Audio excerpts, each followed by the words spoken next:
Hi all. ഇന്നത്തേത് എൻ്റെ ഒരു variety chicken റെസിപ്പിയാണ്. ചിക്കൻ ഹാൻഡി എന്നാണ് അതിൻ്റെ പേര്. അതുണ്ടാക്കാൻ ആവശ്യമായിട്ടുള്ള ഇൻഗ്രീഡിയൻസ് ഒരു 500 ഗ്രാം ചിക്കൻ വേണം. ഒരു 2 സവാള വളരെ ചെറുതായിട്ട് കട്ട് ചെയ്ത് വെച്ചിരിക്കുന്നതാണ്. പിന്നെ വേറൊരു സവാള അതൊന്ന് ഫ്രൈ ചെയ്ത് വെച്ചിട്ടുണ്ട്. 2 ടേബിൾ സ്പൂൺ ഫ്രഷ് ക്രീം വേണം. കുറച്ച് കസൂരി മേത്തി വേണം. പിന്നെ അതിന് ആവശ്യമായിട്ടുള്ള പൊടികളെന്ന് വെച്ചാൽ 1/2 ടീസ്പൂൺ ഗരം മസാല, ഒരു 1/4 ടീസ്പൂണോളം ജീരകപ്പൊടി, ഒരു 1/2 ടീസ്പൂൺ മഞ്ഞൾപ്പൊടി, 2 table spoon Kashmiri chilli powder, പിന്നെ ഒരു 1/2 ടീസ്പൂൺ മല്ലിപ്പൊടി, 3 ടേബിൾ സ്പൂൺ തൈര് വേണം. പിന്നെ 2 പച്ചമുളക് ചെറുതായിട്ട് കട്ട് ചെയ്ത് വെച്ചിട്ടുണ്ട്. ഇഞ്ചിയും വെളുത്തുള്ളിയും അതും വളരെ ചെറുതായിട്ട് കട്ട് ചെയ്ത് വെച്ചേക്കുന്നു. 1 ടേബിൾ സ്പൂൺ വേണം എടുത്തേക്കുന്നത്. 2 തക്കാളി. ഈ ഡിഷ് മൺചട്ടിയിൽ ഉണ്ടാക്കുന്നതാണ് ടേസ്റ്റ്. അതുകൊണ്ട് ഞാൻ മൺചട്ടിയിലാണ് ഇതുണ്ടാക്കാൻ നോക്കുന്നത്. അതിനായിട്ട് ഞാനിവിടെ വെളിച്ചെണ്ണയല്ല ഉപയോഗിച്ചിരിക്കുന്നത്, സൺഫ്ലവർ ഓയിലാണ് ഉപയോഗിച്ചിരിക്കുന്നത്. ഒരു 3 ടേബിൾ സ്പൂണോളം ഓയിൽ ഒഴിച്ചു കൊടുത്തിട്ടുണ്ട്. ഇനി അതൊന്ന് ചൂടായിട്ട് നമുക്ക് ഇതുണ്ടാക്കാൻ തുടങ്ങാം. ഇപ്പോൾ എണ്ണയൊന്ന് ചൂടായിട്ടുണ്ട്. ആദ്യം അതിലേക്ക് വെളുത്തുള്ളി ഒന്ന് ഇട്ട് കൊടുക്കാം. വെളുത്തുള്ളി ഒന്ന് ചൂടായി വരണം. വെളുത്തുള്ളി ഒന്ന് ചൂടായ ശേഷം എടുത്തു വെച്ചിരിക്കുന്ന ഇഞ്ചി കൂടെ ഇട്ട് കൊടുക്കാം. ഇഞ്ചിയും വെളുത്തുള്ളിയും കൂടി ഒന്ന് മിക്സ് ആയ ശേഷം സവാള അതൊന്ന് ഒരു ഗോൾഡൻ കളർ ആവുന്നത് പോലെ നല്ലതുപോലെ ഒന്ന് വഴറ്റിയെടുക്കണം. അതും തന്നെ പറയട്ടെ, ഇതൊരു സ്പൈസി ഡിഷ് അല്ല. കുട്ടികൾക്കൊക്കെ അതുകൊണ്ട് വളരെയധികം ഇഷ്ടപ്പെടും. 2 പച്ചമുളക് എടുത്തേക്കുന്നതൊന്നും വലിയ എരിവായിട്ട് കുട്ടികൾക്ക് തോന്നുകയില്ല. 2 പച്ചമുളക് ഇട്ട് നല്ലതുപോലെ ഒന്ന് വഴറ്റി കൊടുക്കാം.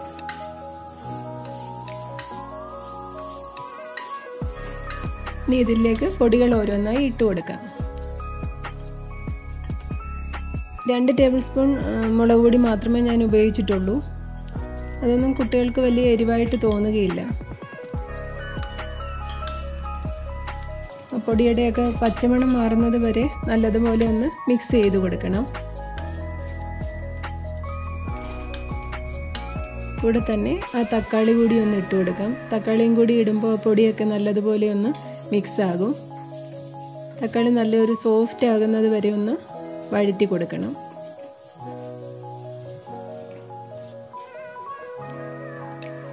ഉപ്പ് കൂടി ഇട്ട് കൊടുക്കാം. എന്നിട്ട് ഞാനിവിടെ 1 ടേബിൾ സ്പൂൺ ഉപ്പാണ് ഉപയോഗിച്ചിരിക്കുന്നത്. ഉപ്പ് കൂടി ഇട്ടിട്ട് നല്ലതുപോലെ ഒന്ന് മിക്സ് ചെയ്ത് കൊടുക്കാം. ഞാനിവിടെ 1 ടേബിൾ സ്പൂൺ ഉപ്പ് ഇട്ടിട്ടുള്ളൂ. നിങ്ങൾക്ക് കൂടുതലായിട്ട് ആവശ്യമുള്ളപ്പോൾ അതിൻ്റെ അനുസരിച്ച് കൂടുതലായിട്ട് ചേർക്കാം. എന്ന് വെച്ചാൽ എല്ലാവർക്കും ഉപ്പിൻ്റെ ടേസ്റ്റ് ഒരേപോലെ ആയിരിക്കുകയില്ലല്ലോ. എടുത്തു വെച്ചിരിക്കുന്ന ചിക്കൻ കൂടി ഇട്ട് കൊടുക്കാം. ബോൺലെസ് ചിക്കനോ ബോണുള്ള ചിക്കനോ ഉപയോഗിക്കാം. ഞാനിവിടെ ഉപയോഗിച്ചിരിക്കുന്നത് ബോൺലെസ് ചിക്കനാണ്.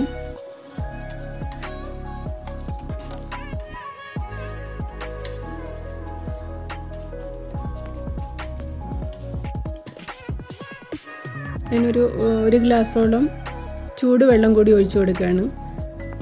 തണുത്ത വെള്ളം ഒഴിക്കരുത്. എന്ന് വെച്ചാൽ പൊടിയെല്ലാം ഇപ്പം നല്ലതുപോലെ മിക്സ് ആയിരിക്കുകയാണ്. അപ്പോൾ തണുത്ത വെള്ളം ഒഴിക്കുമ്പോൾ വീണ്ടും അതൊരു വല്ലാതെയാവും. അപ്പോൾ അതുകൊണ്ട് ചൂടുവെള്ളം ഉപയോഗിക്കുന്നതാണ് നല്ലത്.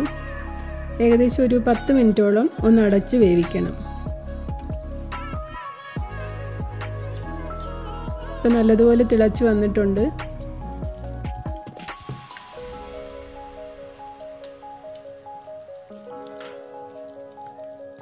ഈ എടുത്തു വെച്ചിരിക്കുന്ന തൈര് കൂടി ഒന്ന് ഒഴിച്ചു കൊടുക്കാം. ഈ തൈര് ഒഴിച്ചു കൊടുക്കുമ്പോൾ ഞാൻ തീ ഒന്ന് ഓഫ് ചെയ്തിട്ടാണ് തൈര് ഒഴിക്കുന്നത്. തൈര് ഒഴിക്കുമ്പോൾ അതങ്ങ് വളരെ ലൂസായി പോകാതിരിക്കാൻ വേണ്ടിയിട്ടാണ് ഞാനത് ഓഫ് ചെയ്ത് വെക്കുന്നത്. തൈരൊന്ന് നല്ലതുപോലെ മിക്സ് ചെയ്യണം. മിക്സ് ചെയ്തിട്ട് നമുക്ക് തീ ഓൺ ചെയ്യാം. ഓൺ ചെയ്ത ശേഷം ഫ്രൈ ചെയ്ത് വെച്ചിരിക്കുന്ന സവാള കൂടി ഒന്ന് ഇട്ട് കൊടുക്കാം. അതും നല്ലതുപോലെ ഒന്ന് മിക്സ് ചെയ്യണം.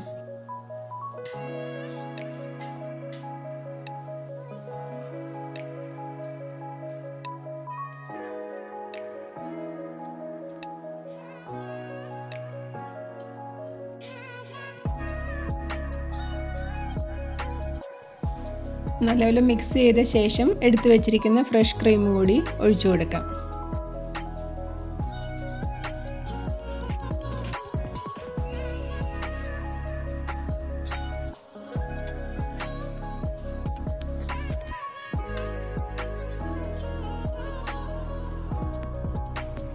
കസൂരി മേത്തി കൂടി ഇടാം. കസൂരി മേത്തി ഈ ഡിഷിന് നല്ലതാണ്.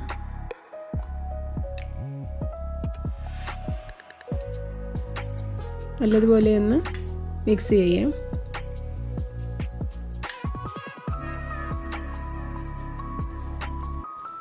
ഇപ്പോൾ ആവശ്യത്തിനായിട്ടുള്ള കറക്റ്റ് ഗ്രേവി ആയിട്ടുണ്ട്. കുറച്ച് മല്ലിയിലയും കൂടി ഒന്ന് തൂക്കി കൊടുക്കാം.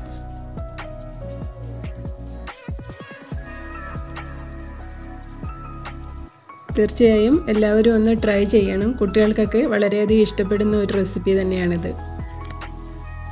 ഈ വീഡിയോ എല്ലാവർക്കും ഇഷ്ടമായെങ്കിൽ ഒന്ന് ലൈക്ക് ചെയ്യണേ, ഷെയർ ചെയ്യാനും സബ്സ്ക്രൈബ് ചെയ്യാനും മറക്കരുതേ. Thank you.